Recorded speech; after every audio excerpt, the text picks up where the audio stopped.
Dikisahkan terdapat sebuah kerajaan di tanah Jawa, tepatnya di daerah yang bernama Pajajaran yang dipimpin oleh Prabu Siliwangi. Prabu Siliwangi memiliki kegemaran berburu di dalam hutan tanpa ditemani seorang pengawal. Suatu ketika saat ia sedang asyik berburu, tak disadari ia telah masuk hutan terlalu dalam. Prabu Siliwangi tidak dapat menemukan jalan keluar dari hutan tersebut. Saat tengah kebingungan mencari jalan keluar, Prabu Siliwangi tiba-tiba saja dikagetkan dengan munculnya seorang perempuan cantik di dalam hutan tersebut. Prabu Siliwangi merasa lega dan segera menghampiri perempuan itu. Setelah berkenalan, diketahui bahwa ternyata perempuan cantik tersebut sudah lama tinggal di dalam hutan. Prabu Siliwangi lantas meminta tolong untuk ditunjukkan jalan keluar dari hutan tersebut. Perempuan itu pun bersedia untuk menunjukkan dan mengantarkan Prabu Siliwangi keluar dari hutan. Namun dengan syarat Prabu Siliwangi harus menginap beberapa hari di istananya. Nona, tadi aku sedang berburu di hutan ini, tapi aku melupakan di mana jalan keluarnya. Dapatkah Nona mengantarku untuk keluar dari hutan ini? Tuan, aku akan mengantarkanmu keluar dari sini. Tapi tinggallah dulu di istanaku untuk beberapa hari. Mengapa aku harus tinggal di istanamu? Apa susahnya kau mengantarkanku keluar dari sini sekarang? Kalau begitu aku tidak akan mengantarkan Tuan keluar dari sini. Baiklah, aku akan tinggal di istanamu untuk beberapa hari. Tapi kau juga harus berjanji setelah itu kau akan mengantarkanku keluar dari sini. Prabu Siliwangi sedikit keberatan dengan syarat yang diberikan. Akan tetapi demi bisa keluar dari hutan, akhirnya ia pun menyetujui syarat dari perempuan cantik tersebut. Setelah beberapa hari tinggal di istana perempuan itu, tanpa terasa Prabu Siliwangi telah tinggal lebih lama dari rencana sebelumnya. Rupanya Prabu Siliwangi terpesona dengan kecantikan perempuan itu. Ia merasa jatuh hati dengannya. Seiring berjalannya waktu, akhirnya Prabu Siliwangi dan perempuan cantik penghuni hutan itu menikah. Selang beberapa waktu setelah menikah, Prabu Siliwangi memutuskan untuk kembali ke kerajaannya dan meninggalkan istrinya tetap di dalam hutan. Sesampainya di kerajaan, semua rakyat merasa bahagia mengetahui bahwa sang raja masih hidup dan telah kembali. Pada suatu malam ketika Prabu Siliwangi sedang tertidur pulas, tiba-tiba ia terbangun mendengar suara tangisan bayi. Sang Prabu lalu bangun dan menghampiri sumber suara bayi itu yang ternyata ada di pintu depan istana. Sembari menggendong bayi tersebut, Prabu Siliwangi mencari siapa yang telah menaruh bayi tersebut di depan istana. Di tengah kebingungannya, tiba-tiba saja di depan Prabu Siliwangi muncul sosok perempuan yang tak lain adalah istri dari Prabu Siliwangi yang tinggal di dalam hutan. Sang istri mengatakan bahwa bayi tersebut adalah anak mereka dan dia meminta sang Prabu untuk merawatnya selayaknya manusia. Kanda, bayi ini adalah anak kita. Berilah dia nama. Dan rawatlah dia selayaknya manusia. Kelak dia akan menjadi seorang ratu penguasa.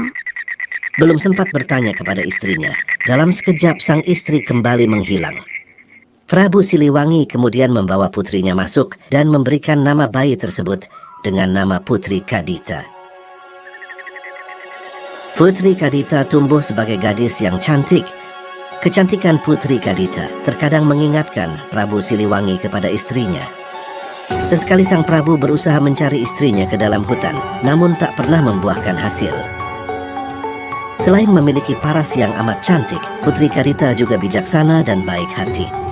Oleh karena itu, Prabu Siliwangi menginginkan Putri Kadita untuk menjadi pewaris tahta kerajaan. Prabu Siliwangi yang merasa putus asa karena tak kunjung menemukan istrinya di dalam hutan, ia berniat untuk menikah lagi. Kemudian Prabu Siliwangi meminta izin kepada putrinya bahwa dia ingin menikah lagi. Kadita, sudah berhari-hari ayah mencari ibumu di dalam hutan, tapi tak juga menemukannya. Ayah tak tahu harus mencari ibumu kemana lagi. Ayah merasa sangat kesepian. Bolehkah jika ayah menikah lagi, Kadita? Putri Kadita yang juga merasa kasihan menyetujui keinginan ayahnya tersebut. Dan akhirnya Prabu Siliwangi menikah dengan putri bangsawan bernama Dewi Mutiara. Setelah beberapa bulan menikah, Dewi Mutiara akhirnya mengandung seorang bayi. Semasa kehamilannya, Dewi Mutiara berubah menjadi ratu yang pemarah dan egois. Semua kemauannya selalu harus dituruti oleh Prabu Siliwangi. Namun suatu saat Dewi Mutiara merasa kecewa lantaran kasih sayang suaminya terbagi dengan Putri Kadita. Kekecewaan itu semakin menjadi setelah ia tahu bahwa suaminya menginginkan Putri Kadita sebagai penerus tahtanya. Dewi Mutiara tak mau tinggal diam. Ia berencana untuk menyingkirkan Putri Kadita dari kerajaan. Dewi Mutiara lantas meminta bantuan seorang penyihir agar Putri Kadita diberi kutukan berupa penyakit kusta. Suatu hari selepas bangun dari tidurnya, Putri Kadita sangat terkejut. Ia melihat kulitnya tiba-tiba dipenuhi borok dan berbau tak sedap. Mengetahui hal itu, Prabu Siliwangi segera memanggil tabib untuk menyembuhkan anaknya.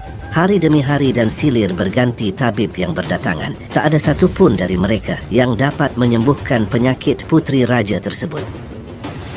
Semakin hari, penyakit yang diderita Putri Kadita justru semakin menjadi parah.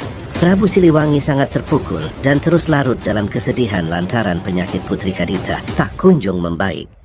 Apalagi ia menginginkan Putri Kadita sebagai pewaris takhta kerajaan Pakuan Pajajaran. Di lain sisi, niat buruk Dewi Mutiara rupanya tak berhenti di sana. Ia lalu membujuk dan menghasut para selir dan bangsawan kerajaan untuk meminta Prabu Siliwangi mengasingkan Putri Kadita lantaran penyakit yang diderita Putri Kadita sangat menular. Mereka berdalih merasa takut penyakit tersebut akan menular ke mereka. Prabu, anakmu hingga saat ini tak menunjukkan tanda-tanda bahwa dia akan sembuh. Aku takut penyakit itu akan menular ke anak kita dan semua orang yang ada di kerajaan ini. Tolong usir dia dari kerajaan, Prabu. Ya, usir dia dari kerajaan! Meski sempat menolak, Prabu Siliwangi yang mendengar pernyataan itu akhirnya menyetujui permintaan mereka untuk mengasingkan anaknya ke dalam hutan.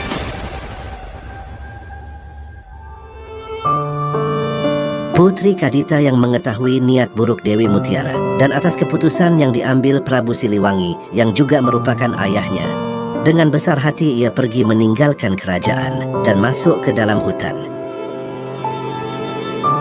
Berhari-hari ia berjalan tanpa arah di dalam hutan. Sakit yang dideritanya pun tak kunjung membaik hingga pada akhirnya ia sampai di pesisir pantai selatan Pulau Jawa.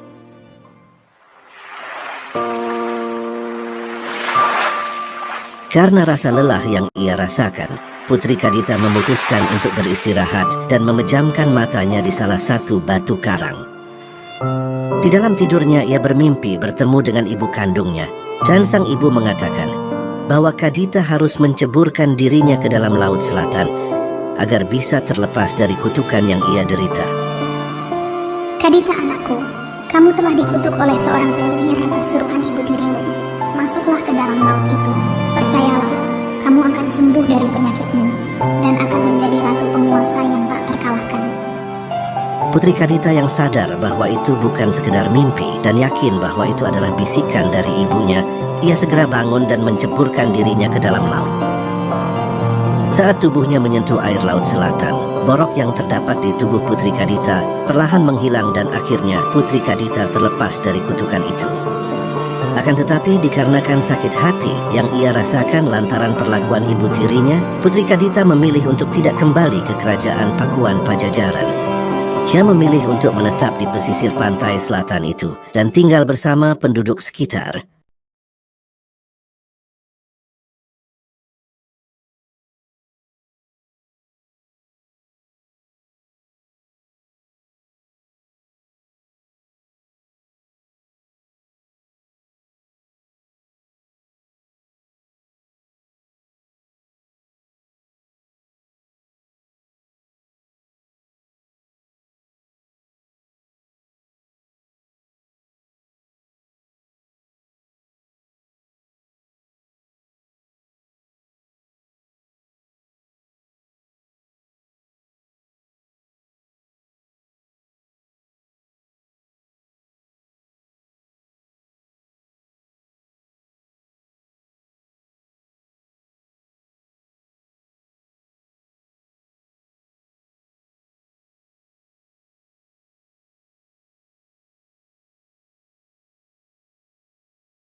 Hijau akan tenggelam dan dijadikan prajurit Nyi Roro Kidul.